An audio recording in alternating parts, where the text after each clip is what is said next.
yang terkemas dalam Kabar Pagi, edisi Selasa 6 Desember 2016. Dan untuk edisi hari ini sejumlah kabar telah kami siapkan untuk Anda. Salah satunya adalah kabar tentang rapat kerja Komisi 3 DPR dengan Kapolri yang membahas tentang aksi 2 Desember lalu serta dugaan upaya makar sejumlah pihak. Ya, langsung saja kita mulai Kabar Pagi. Saya Muhammad Sofyan dan saya Sinta Samsul Arif. Inilah Kabar Pagi selengkapnya. Baik pemirsa, Kabar Pagi akan kita awali dengan sejumlah peristiwa yang terjadi sejak kemarin hingga dini hari tadi dalam kilas utama berikut ini. Selanjutnya pemirsa, pabrik mebel di Jalan Purwodadi Semarang malam tadi ludes terbakar. Besarnya kobaran api nyaris menjalar ke gudang tembakau dan sejumlah rumah warga. Kepolisian Rapocini Makassar, Sulawesi Selatan membuarkan balapan liar di Jalan Sultan Alauddin Makassar Senin malam tadi. Polisi mengamankan sepasang muda-mudi yang hendak melarikan diri dari kejaran polisi. Satuan Resmob Polrestabes Makassar meringkus 2 komplotan pelaku begal sepeda motor yang kerap beraksi di kota Makassar. Mereka ditangkap usai menggelar pesta narkoba jenis sabu-sabu. Akibat diguyur hujan deras seharian, jalur lingkar Sumatera yang menghubungkan Jambi dan perbatasan Sumatera Barat tertimbun longsor malam tadi. Tiupan angin kencang yang melanda ibu kota sepanjang Senin petang hingga malam mengakibatkan kanopi tempat pembuangan sampah di Jalan Karet Pasar Baru 1 Tanah Abang, Jakarta. Sebuah jembatan penghubung 5 desa di Majalengka, Jawa Barat roboh. Warga terpaksa menggunakan jalur alternatif yang jaraknya lebih jauh. Pemirsa, berikut musibah tanah longsor yang terjadi di sejumlah daerah di Indonesia. Banjir merendam 3 kabupaten di Banten dan menghambat aktivitas belajar di Tuban, Jawa Timur.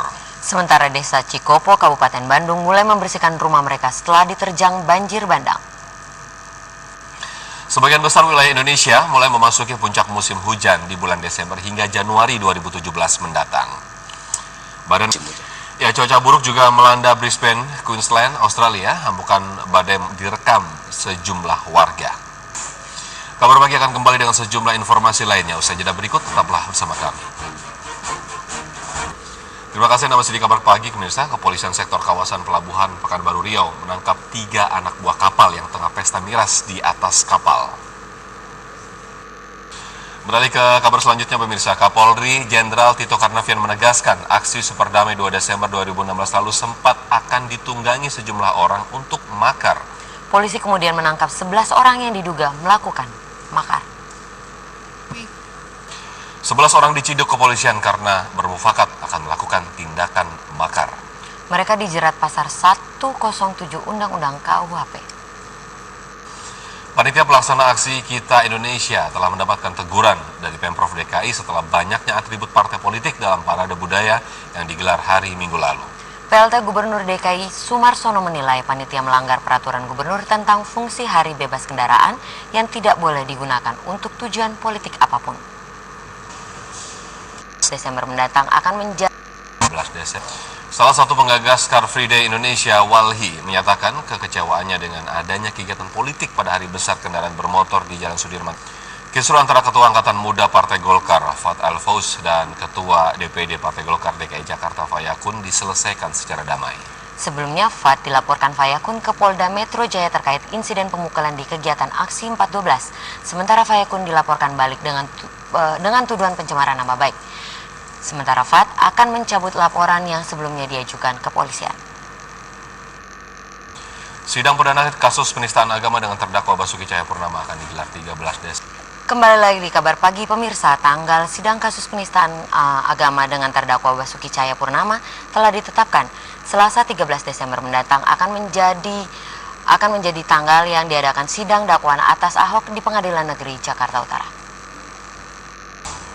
Gubernur DKI Jakarta nonaktif Basuki Cahayapurnama mengaku siap menjalani sidang pertama yang akan digelar pekan depan di Pengadilan Negeri Jakarta Utara. Sejumlah berkas telah disiapkan termasuk diantaranya berita acara pemeriksaan yang disebutnya akan menjadi bahan penyampaian di depan jaksa penuntut umum.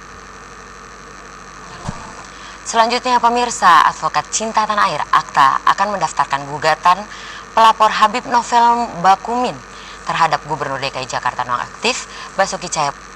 Kita beralih ke kabar yang lainnya. Kasus suap yang menyeret Wali Kota Cimahi Ati Suharti dan suaminya Ito Tohija serta 2 orang pengusaha Senin kemarin menjadi Komisi Pemberantasan Korupsi memeriksa politisi Partai Demokrat Jafar Hafsah.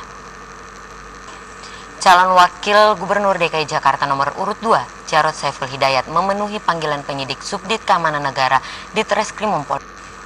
Kabar Pagi akan kembali dengan berbagai informasi selanjutnya, tetaplah bersama kami. Pemirsa, kasus tangkap tangan Handang Soekarno seolah menjadi bukti korupsi masih bersarang di tubuh Direktorat Jenderal Pajak. KPK pun menjadikan kasus ini sebagai pintu masuk untuk membongkar korupsi di sektor perpajakan. Sementara itu, Menkyu Sri Mulyani menyikapi kasus penangkapan anak buahnya dengan membentuk tim reformasi Ditjen Pajak. Terima kasih Anda kembali di Kabar Pagi, pemirsa. Akibat diguyur hujan deras seharian, jalur lingkar Sumatera yang menghubungkan Jambi dan perbatasan Sumatera Barat tertimbun longsor malam tadi. Angin kencang yang melanda ibu kota sepanjang Senin petang hingga malam mengakibatkan kanopi tempat pembuangan sampah di Jalan Karet Pasar. Sebuah jembatan penghubung 5 desa di Majalengka, Jawa Barat roboh. Warga terpaksa menggunakan jalur alternatif yang jaraknya lebih jauh. Ya, pemirsa, berikut musibah tanah longsor yang terjadi di sejumlah daerah di Indonesia. Banjir merendam 3 kabupaten di Banten dan menghambat aktivitas belajar di Tuban, Jawa Timur. Sementara warga desa di Cikopo, Kabupaten Bandung mulai membersihkan rumah mereka setelah diterjang banjir bandang. Ya, pemirsa, sebagian besar wilayah Indonesia mulai memasuki puncak musim hujan di bulan Desember hingga Januari 2017 mendatang. Calon Gubernur DKI Jakarta nomor urut 1, Agus Harimurti Yudhoyono melakukan kampanye. Informasi selengkapnya sesaat lagi.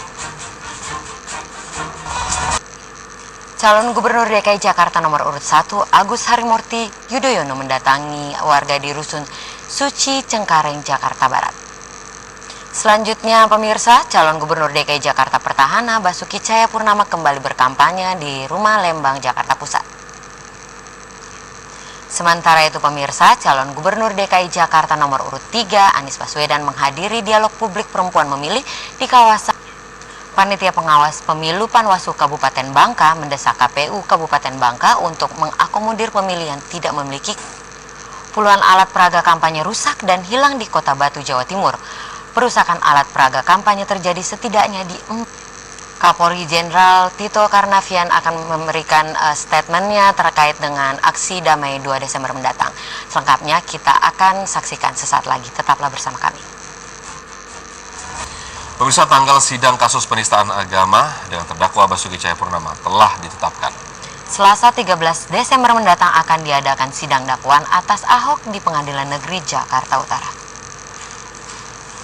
Gubernur DKI Jakarta nonaktif Basuki Cahayapurnama mengaku siap menjalani sidang pertama yang akan digelar pekan depan di Pengadilan Negeri Jakarta Utara. Sejumlah berkas telah disiapkan, termasuk diantaranya berita acara pemeriksaan yang disebutnya akan menjadi bahan penyampaiannya di depan jaksa penuntut umum. Tersangka pengunggah video Gubernur DKI Jakarta nonaktif Basuki Cahayapurnama, Buniyani, kemarin mengajukan pra-peradilan. Pra-peradilan kali ini dilakukan karena Buniyani tidak terima dirinya ditetapkan sebagai tersangka. Pemirsa, kisruh antara Ketua Angkatan Muda Partai Golkar, Fad El-Fous, dan Ketua DPD Partai Golkar DKI Jakarta, Fayakun, diselesaikan secara damai. Sebelumnya, Fad dilaporkan Fayakun ke Polda Metro Jaya terkait insiden pemukulan di kegiatan Aksi 412. Sementara Fayakun dilaporkan balik dengan tuduhan pencemaran nama baik. Sementara Fad akan mencabut laporan yang sebelumnya diajukan ke kepolisian. Ya, pemirsa, menang di leg pertama tak serta-merta membuat langkah Indonesia mudah ke fase final. Hantu cedera serta kegagalan Riedel memilih komposisi lini belakang bisa menjadi ganjalan pasukan Garuda. Indonesia akan menjalin semifinal leg kedua Rabu malam di Hanoi, Vietnam. Lantas, seberapa besar optimisme skuad Garuda menatap babak final? Yang pasti besar harapan kita semua selaku warga Indonesia untuk Indonesia menang dan bisa berhasil masuk ke final. Ya. Kabar tadi sekaligus menutup perjumpaan kita di Kabar Pagi hari ini. Mewakili kru yang bertugas, sesaat lagi kita bisa menyaksikan apa kabar Indonesia pagi. Saya Muhammad Sofyan dan saya Sinta Samsularis. Kita ketemu lagi besok hari. Ya, terima kasih. Sampai jumpa.